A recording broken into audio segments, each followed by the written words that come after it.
Hey everyone, welcome to the Timbren Industries YouTube channel. Today, we're going to be installing this SES kit with our customizable spacers onto this lifted Ford F-150.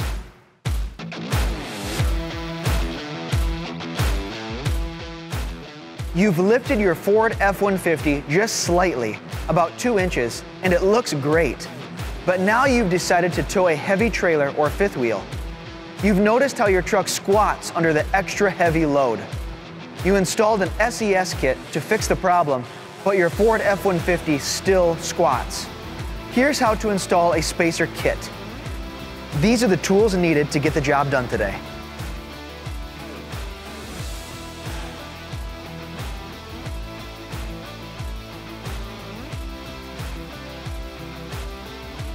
There are 2 1-inch spacers, 2 half-inch spacers, and enough fasteners to mix and match in order to create the best distance between the rubber spring and the axle.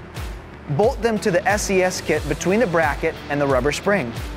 3 different length bolts allow you to create the optimum space that works best for you.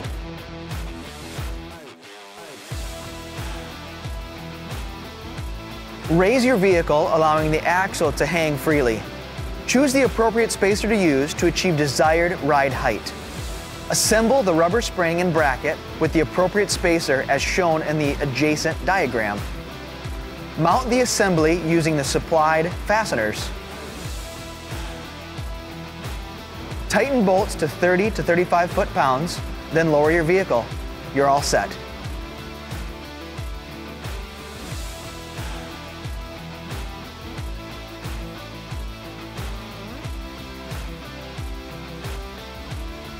Don't sacrifice function for style. These SES kits allow your lifted suspension to perform while towing.